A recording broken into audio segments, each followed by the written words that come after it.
Ramen is one of those foods that people talk about like it's a poem, but more often, they eat it half asleep in fluorescent-lit convenience stores. It's cheap, fast, and usually too hot when you need it most. This is a dish with no clear birthplace, no sacred recipe, and no single version that everyone agrees on. But it shows up in college dorms, street stalls, five-star kitchens, and vending machines that speak in 3 languages. That's range. You've probably had it before. Maybe from a styrofoam cup, maybe in a steaming bowl handed over a quiet counter. Either way, it's a dish that doesn't ask for attention, but tends to get it anyway. So settle in. We're about to unravel the story of ramen, a food that started as a borrowed noodle and became something closer to folklore, one slurp at a time. No one agrees exactly when ramen was invented, which is fitting, because ramen has never been about precision.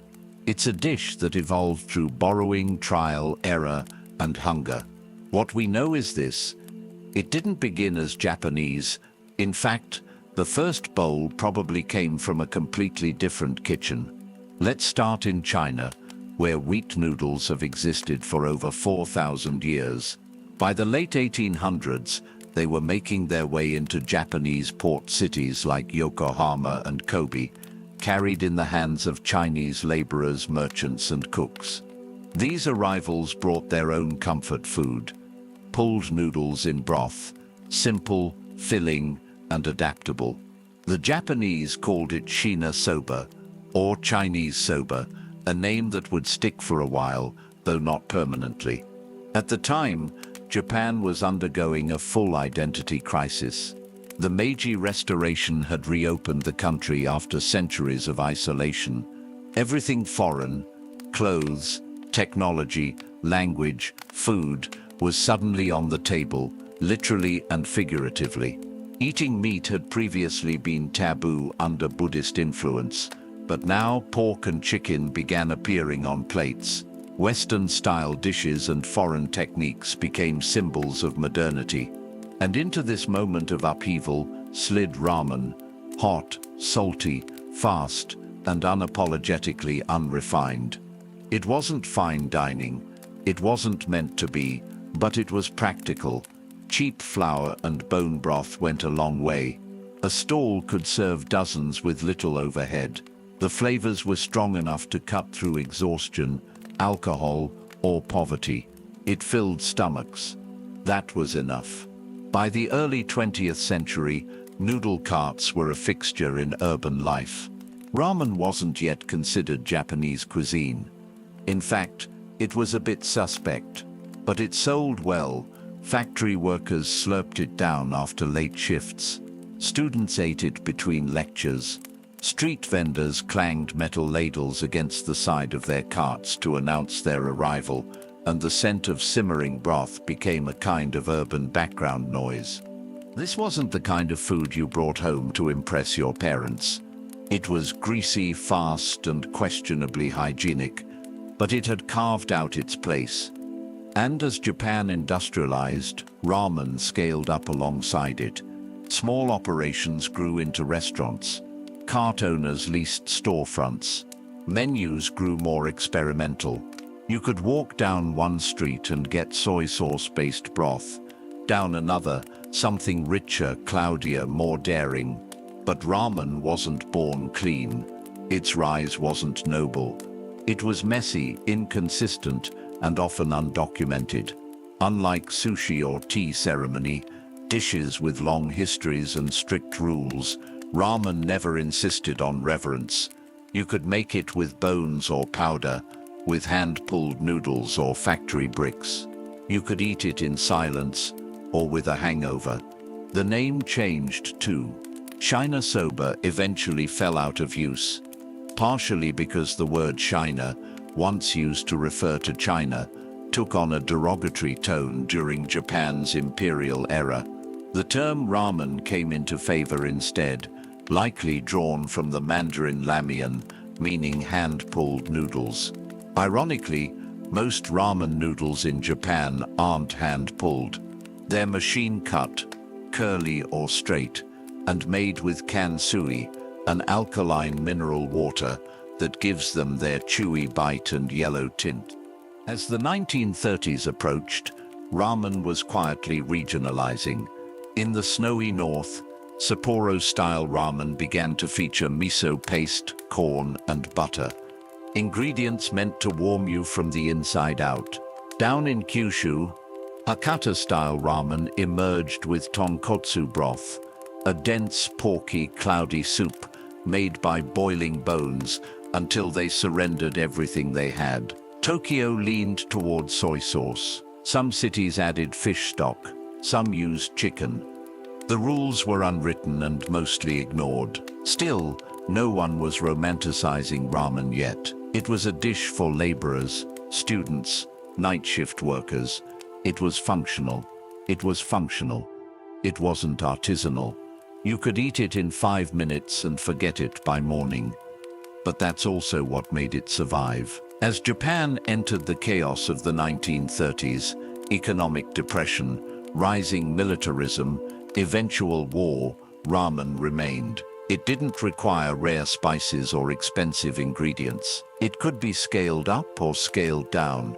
It could taste okay even when made with whatever was left. And when something can feed people during crisis, it tends to stick around. By the eve of World War II, ramen had become a kind of cultural placeholder, not iconic, not revered, just familiar. It wasn't codified, it wasn't frozen in tradition. It was simply there, flexible, durable, and oddly comforting. That's where we'll leave this part of the story. Later will come black markets, American wheat imports, powdered soup, and instant noodles in foam cups. But for now, it's enough to say that ramen, like so many other dishes of necessity, didn't appear with a bang. It seeped in, and quietly it stayed. By the time World War II ended, ramen wasn't a national symbol. It wasn't romanticized. It wasn't even especially respected. It was just there, fast, hot, salty, and available. In the context of post-war Japan, that was more than enough. The country was in ruins. Cities were bombed out husks. Rail lines twisted like wire, and food supplies were unstable at best. The government, under Allied occupation, scrambled to keep people fed. Into this vacuum came wheat, lots of it, shipped in by the United States as part of a massive food aid program. The intention was to encourage bread consumption. But Japan, being Japan, took that flour and turned it into noodles. Black markets flourished. Official rations were often too little, too late. Street vendors, often operating without permits, licenses, or much oversight, became a lifeline. Among their offerings, ramen stood out. It was simple, adaptable, and satisfying. Vendors could cook broth in a single pot, boil noodles to order, and serve dozens with minimal equipment. The setup was low-tech. The appeal was immediate.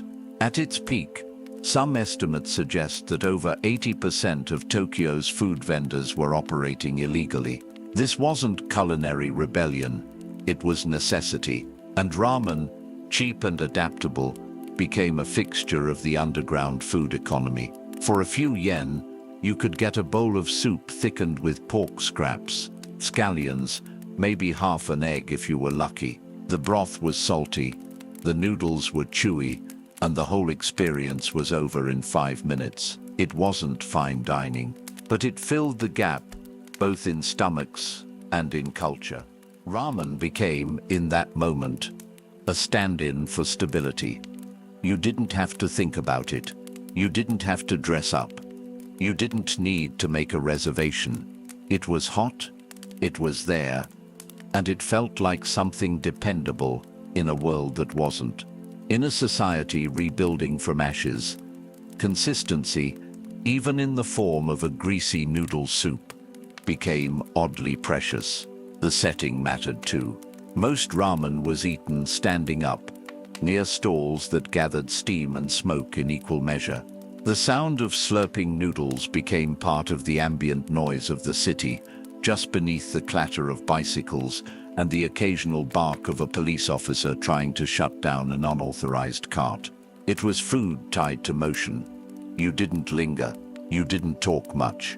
You ate, you left. As Japan's economy recovered in the 1950s, the culture around ramen began to shift. Street vendors moved indoors. Small ramen shops opened near factories, train stations, and universities. Ramen remained fast and affordable, but now it had walls, menus, and some semblance of regulation. What had once been a symbol of desperation was now simply a part of everyday life. And yet, it still carried the DNA of its black market origins. Ramen was unpretentious, unscripted, and deeply tied to working-class culture. Factory workers, delivery drivers, clerks. Ramen was the food you ate when you needed something reliable and didn't want to think too hard about it. It was never about ceremony. It was about repetition. Regional styles began to crystallize. In Sapporo, miso ramen took hold. Rich, oily broth designed to cut through the northern cold, often topped with corn and butter. Down in Fukuoka, tonkotsu broth became king. Pork bones boiled until the fat turned milky white and clung to your lips. Tokyo leaned towards soy-based broths, lighter and sharper. Each region took pride in its own style, even as ramen remained largely unregulated and undefined. By the 1960s, ramen had slipped into pop culture. It wasn't featured prominently, but it appeared in novels, comic books, television shows, often in the background, a sign above a shop, a bowl resting in front of a tired protagonist, a steaming counter late at night. It wasn't glamorous, but it was present, and that presence mattered. People started forming opinions. Debates cropped up, usually informal, always intense, about which region had the best style, which shop used the best broth, whether curly noodles were inferior to straight. And though it still lacked the ceremony of sushi or the elegance of kaiseki, ramen was becoming something else, a quiet icon. The food of students, loners, workers, the food of real people. It also became associated with a certain phase of life. For many, ramen was the food you ate when you were broke, busy, or both. It was tied to memories of exam nights, part-time jobs, missed trains. It became the taste of adolescence and early adulthood. It was what you reached for when your wallet was light and your time was limited. And in that sense, it became a kind of emotional anchor, ordinary but loaded with meaning. Even the way ramen was eaten reflected its role in the culture. You didn't make a night of it. You didn't savor it like wine. You ordered. You waited. You slurped. And then you got up and left. The unspoken etiquette was clear.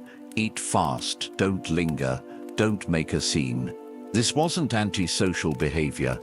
It was respectful efficiency. Everyone there was hungry. Everyone had somewhere to be.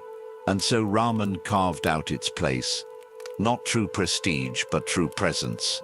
It became part of Japan's muscle memory. No need for advertising. No need for invention. It was just there. On corners. In alleys. Under buzzing lights. The comfort food that never had to try too hard. Soon, everything would change. Instant noodles were waiting just around the corner. Globalization. Reinvention. Michelin stars. But for now, ramen was local, warm, and unbothered by attention. It didn't know it was famous yet. It was still just doing what it had always done, feeding people and asking for nothing in return. For all its regional quirks and future variations, ramen has always followed a fairly simple blueprint: broth, noodles, toppings, assembled quickly, served hot. But simplicity can be deceptive. Beneath that surface is a world of boiling, skimming, chopping, kneading, and timing, each step fine-tuned for balance. Not perfection, just balance. By the time ramen became a mainstay of post-war Japan, most small shops had their own process. There were no formal schools, no culinary doctrines. You learned by watching, usually while sweating over a stove. Recipes were passed down quietly, not written or trademarked. And since ramen shops often specialized in one style and one style only, that repetition became expertise. The foundation, as always, began with broth. In the early days, there were three common styles: shoyu with soy sauce, shio with salt, and miso. Tonkotsu, the cloudy, fatty pork broth, was already taking hold in Kyushu, but it hadn't yet conquered the rest of Japan. Each broth started with bones, pork, chicken, or both. These were simmered for hours, sometimes as many as 12, to pull out collagen, fat, marrow, and depth. The longer it boiled, the thicker and more opaque the result. Aroma oils were added near the end. Drops of pork fat, garlic oil, sesame, or scallion-infused lard, to boost flavor and coat the lips. Some shops guarded these oils more closely than the broth recipe itself. That final drizzle, added just before serving, gave the bowl its signature scent and shine. Then there were the noodles. Ramen noodles aren't ordinary wheat noodles. They're made with kansui, an alkaline mineral water containing sodium carbonate and potassium carbonate. This gives them their firm bite, slight chew, and distinctive yellow hue. Kansui also raises the pH level of the dough, affecting texture and flavor in ways most people never think about. In other words, your ramen noodle has been through some chemistry before it hits the pot. Noodle thickness varied by region. Hakata's tonkotsu ramen preferred thin, straight noodles that softened quickly, allowing for faster turnover and second servings, known as kadama. Sapporo, on the other hand, favored curly, thicker noodles that could hold up against its dense miso broths. Most shops didn't make their noodles in-house. They sourced them from local suppliers who delivered fresh batches daily, cut to spec. Toppings were utilitarian at first. Green onions, bean sprouts, menma, also known as fermented bamboo shoots, and slices of chashu pork, slow-braised belly that was tender, salty, and just fatty enough. Some added nori sheets or a soft-boiled egg marinated in soy and mirin. Nothing excessive, just enough to give the dish structure and contrast. You didn't need variety, you needed harmony. Everything was arranged with practiced motion. The bowl, preheated with a splash of hot water and quickly dried, received the noodles first, followed by ladled broth, then toppings in a specific order. Chashu laid gently to one side, sprouts opposite, egg, if present, placed at a slight angle. Nothing fancy, but not careless either. Shops were small, usually just a counter, a few stools, and the clatter of ladles and chopsticks. The air always smelled like steam and garlic. Most used a single pot for broth, a multi-compartment noodle boiler, and a rack of bowls, each stacked for speed. Space was limited, movement was efficient. No wasted steps. Ordering was quick. Point to the picture, or just say the style. Within minutes your bowl arrived, steam rising, oils shimmering, and the smell unmistakably, undeniably ramen. The chef would watch as you took your first bite. Not for praise, but to make sure you didn't hesitate. Slurping was expected. Silence was appreciated. You weren't there to perform. You were there to eat. The entire experience, from ordering to finishing, often lasted less than 15 minutes. And yet, behind that short window was a process that took hours, sometimes days: bone boiling, sauce blending, oil infusing, pork braising, eggs marinating. And repetition, the same motions day after day, until the chef knew exactly how long a noodle took to reach the perfect chew without checking a clock. In that way, ramen was almost meditative. It wasn't sacred or elevated, but it demanded attention. You couldn't fake it. A weak broth would be obvious. Overcooked noodles couldn't be salvaged. Even in its messiest, greasiest forms, ramen had rules. They weren't written down, but everyone knew when they'd been broken. And so, while the bowls were simple, the making of ramen never really was. It required commitment, even if the eater never noticed. Hours of prep for minutes of satisfaction. No ceremony, no acclaim, just a well-made bowl handed across a counter, again and again. The machinery of ramen culture, critics, rankings, reinventions, was still years away. There were no YouTube walkthroughs or glossy ramen cookbooks, only shops, pots, and people who had learned how to make good soup and chewy noodles, and did so every day, without fuss. But all of that was about to change. Because somewhere in Osaka, a man named Momofuku was about to cook something once, just once, that would make ramen shelf-stable, dorm-ready, and globally unstoppable. But that's a story for another part. It started with a mistake, or at least with an accident dressed as an idea. In 1958, a man named Momofuku Ando stood over a deep fryer and dropped in noodles. What came out, once cooled, could be stored on a shelf for months and brought back to life in boiling water. Just like that, ramen had learned a new trick: immortality. Instant noodles weren't just clever, they were revolutionary. In post-war Japan, refrigeration was rare, fresh ingredients were expensive, and speed was everything. A brick of fried noodles and powdered soup fit neatly into the rhythm of recovery, could be packaged, shipped, sold in bulk, and prepared in 3 minutes. Momofuku didn't just create a product, he created a format. By the early 1960s, Nissin's chicken ramen was selling across Japan.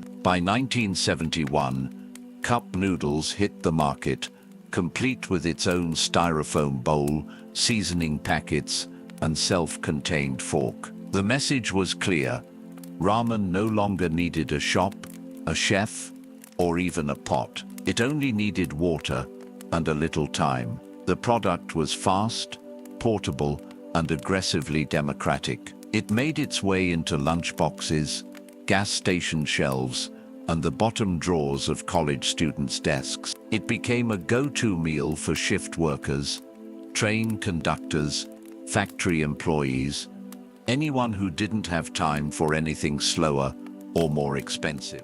The Japanese government even included instant noodles in disaster preparedness kits. When floods or earthquakes hit, Cup Noodles showed up alongside bottled water and batteries. Ando himself believed that peace could start with food, preferably one that came shrink-wrapped and ready in 3 minutes. In South Korea, it became ramyun, spicier, punchier, redder. Korean instant noodles quickly developed their own cult following: Shin Ramyun, Samyang, Neoguri, each brand with its own fans, each packet a variation on comfort. Ramyun made appearances in Korean dramas, midnight snack scenes, and roadside restaurants. It wasn't just food, it was a plot device. In China, variations multiplied. In Thailand and the Philippines, ramen was folded into street food culture. In Taiwan, it became a boutique obsession. Everywhere it landed, it changed slightly. Thicker broth, different spice, new toppings. The original idea stayed intact, but the expression flexed. In the US, ramen arrived through ports and dorm rooms. It spread not through chefs or journalists, but through undergraduates and microwaves. By the 1980s, it had become a cliché, the meal of students, artists, and anyone whose bank balance hovered close to zero. Cup noodles filled vending machines. Maruchan and Top Ramen lined grocery shelves. People joked about living off ramen, meaning the instant kind, sodium heavy, shelf stable, and eaten with a bent plastic fork. For a long time, that was the Western understanding of ramen. Cheap, salty, packaged. You boiled it, stirred in the powder, and tried not to look at the ingredient list. It wasn't wrong, just incomplete. The dish that once required 12-hour broth was now available for 29 cents and ready in 3 minutes. And yet, something about it still worked. Even diluted, even dehydrated, ramen stayed satisfying. Eventually, ramen began creeping back out of the convenience aisle and into real kitchens. Not in Japan, but in places like Los Angeles, Portland, London, and Melbourne. Immigrant chefs and curious locals started opening small shops, experimenting with real broth, real noodles, and real time. Food writers caught on. Authentic ramen appeared in headlines, menus, and photo essays. People began comparing bowls. Was the broth opaque enough? Were the eggs jammy? Did the noodles have bounce? Soon after came the remixes. Ramen burgers, ramen tacos, truffle ramen, coconut curry ramen, vegan ramen, ramen grilled cheese. Ramen turned from food into form, a structure you could bend, fill, fry, or stack. Most of it was bad, some of it was sincere, a little of it was unforgettable, but all of it was part of the same wave. Ramen going global without asking permission. Authenticity debates arrived right on time. Was it still ramen if it was served with lime wedges? What about cheddar cheese? What if the noodles were gluten-free and the broth was made from cashews and miso paste? Could something so rooted in Japan survive this much translation? Purists argued, innovators didn't bother, and most people just ate. In cities across the West, ramen festivals started to appear. Food trucks offered bowls with names like Tonkotsu Thunder or Brothzilla. Instagram feeds filled with perfectly staged bowls, spiraled naritamaki, glowing yolks, pork belly coiled like sculpture. YouTube chefs uploaded meticulous how-to videos with slow zooms and whispery narration. Even TikTok got involved. Hacks, cheese ramen trends, handheld kitschy versions eaten in cars or dorms. Ramen in its many forms had arrived, and through all of this, Japan watched. Some chefs welcomed the attention. Others bristled. Ramen wasn't meant to be theatrical. It was supposed to be functional, fast, and forgettable. But once something becomes global, it loses the luxury of control. You can't copyright comfort food. Still, even as ramen took strange new forms, something about it remained consistent. No matter the toppings, the flavors, the intention, ramen still meant hot broth, noodles, and a few minutes of peace. It meant being fed.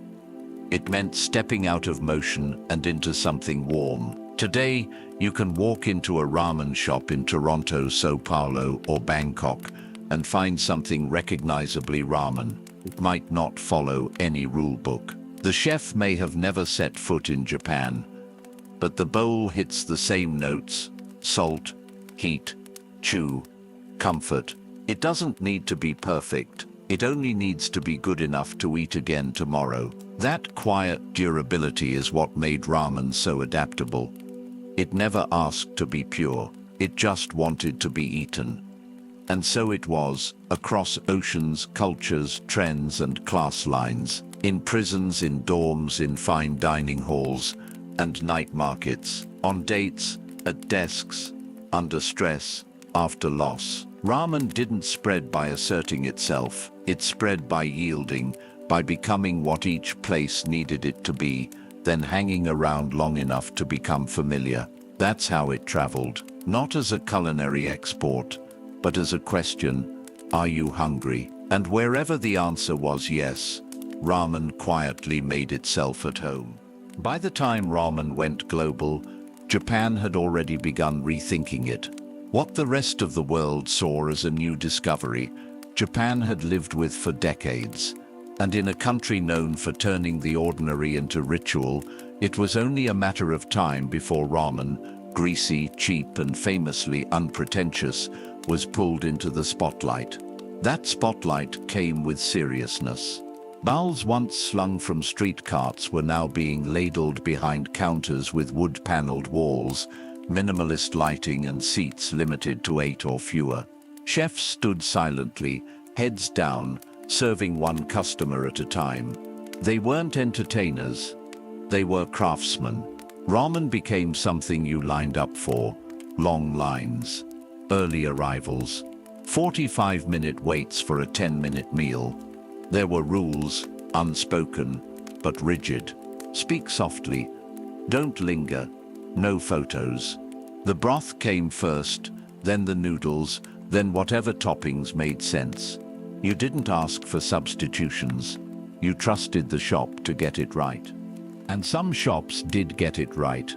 So right that Michelin noticed. Suta in Tokyo became the first ramen restaurant in the world to receive a Michelin star. It wasn't alone for long. Other shops followed, and the narrative shifted.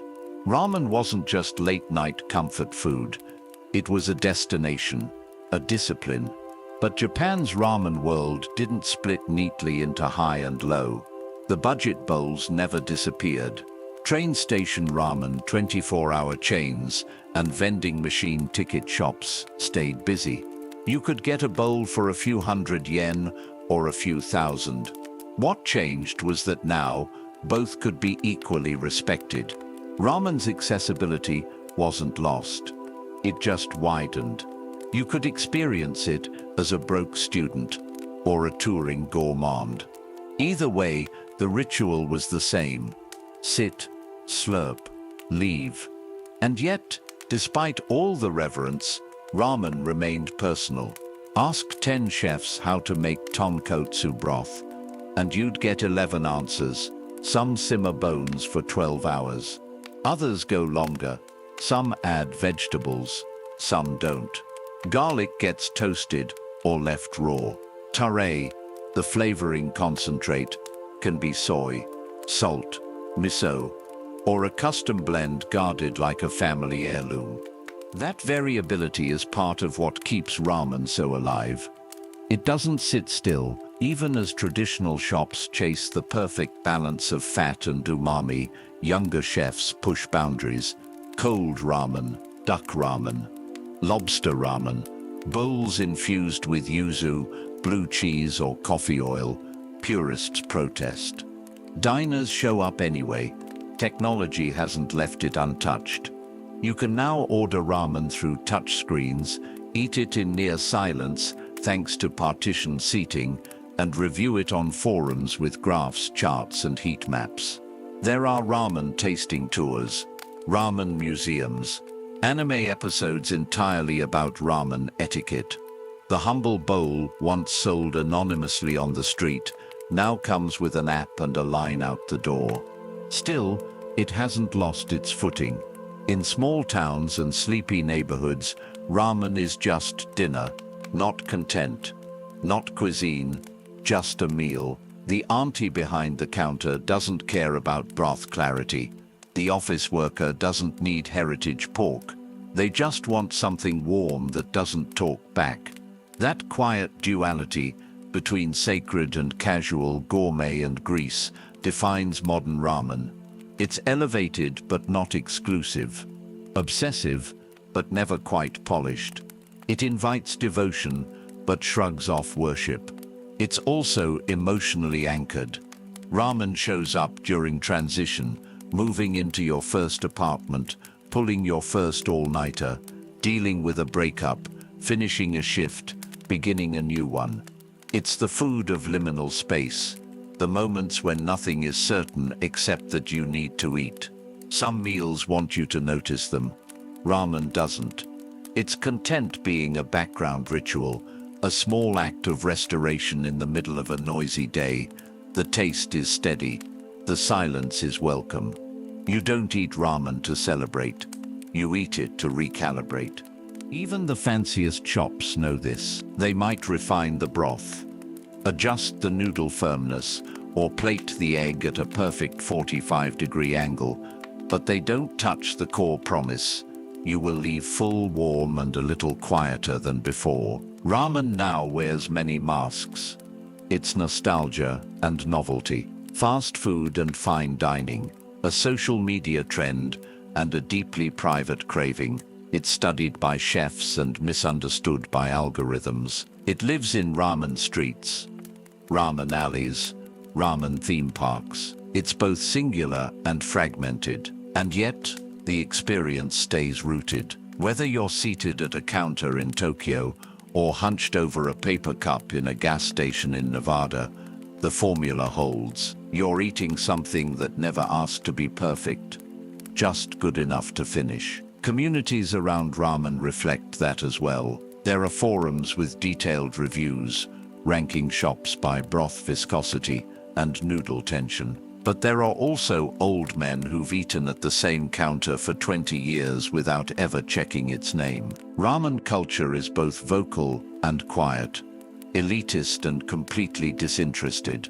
It contains the full spectrum, from obsession to indifference, and survives just fine in between. Modern ramen is a paradox that works. It's an everyday food that inspires obsession, a casual meal that demands precision. It's social but eaten in solitude, global yet proudly local, ever-changing but instantly familiar.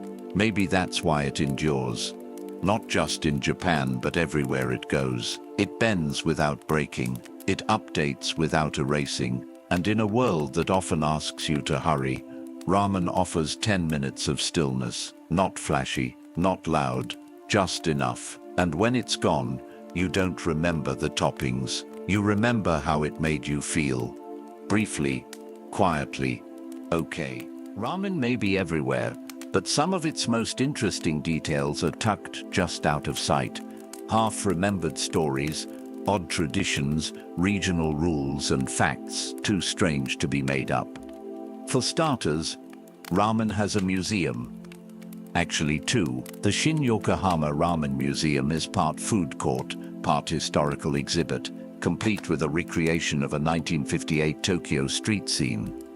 Visitors can try ramen from different regions without ever leaving the building. It's less of a culinary archive and more of a theme park for people who travel with their stomachs first. Then there's the Cup Noodles Museum in Osaka, dedicated entirely to instant ramen. You can design your own cup, decorate the lid, and walk through a surreal timeline that treats freeze-dried noodles like a moon landing. It's charming, slightly absurd, and entirely sincere. Slurping in Japan is not considered rude. In fact, it's encouraged. The act of loudly slurping your noodles is believed to enhance the flavor by aerating the broth and cooling the noodles. But even beyond the science, slurping is a form of approval. It tells the chef, without words, that you're enjoying the bowl and that you trust them enough not to speak. Not every ramen experience is polite, though. In the US prison system, ramen has become a kind of currency. Inmates trade bricks of instant noodles for favors, snacks, and even services. One 2016 study found that ramen had overtaken tobacco as the preferred medium of exchange in some facilities. It's hard to say whether that's a sign of ramen's value or just a grim reflection of cafeteria standards. Then there are the shop rules. Some quirky, some strict. Certain ramen shops in Japan don't allow talking. Others have posted signs warning against perfume, which interferes with the delicate aroma of the broth. Still others forbid cell phones, cameras, or second servings unless explicitly offered. These aren't suggestions, they're social contracts written in broth. Oddities abound. There's a chain in Tokyo that serves chocolate ramen in February. Another makes ice cream ramen in the summer, complete with frozen noodles and sweet milk broth. Some places age their broth like wine. Others serve it entirely cold, topped with raw tomato and lemon slices. And while ramen might not have sacred texts, it does have sacred gestures. Some shops use wooden clappers to announce when a seat is ready. Others hand you a glass of water so cold it shocks your fingers, an unspoken palate cleanser before the salt hits. Most will never tell you these things. You just notice them once, then miss them forever. The ramen world is also full of ghosts. Shops that vanish overnight. Recipes that disappear when the chef retires. Regional styles that exist only in one city block and nowhere else. Ask a local and they'll tell you about the shop that used to serve broth so rich it congealed in winter, or the one that gave free refills only to regulars who never asked. There's also the fact that Japan has no legal definition of what ramen is. You can serve anything in a bowl, call it ramen, and you won't be wrong. This has led to some confusion and some delightfully strange results, like ramen with strawberries, or with cheese fondue, or with blue broth served in a glass teapot. Some of it's good, most of it isn't, but it all exists, somewhere, usually on a side street that doesn't show up on maps. Ramen may be humble, but it collects stories.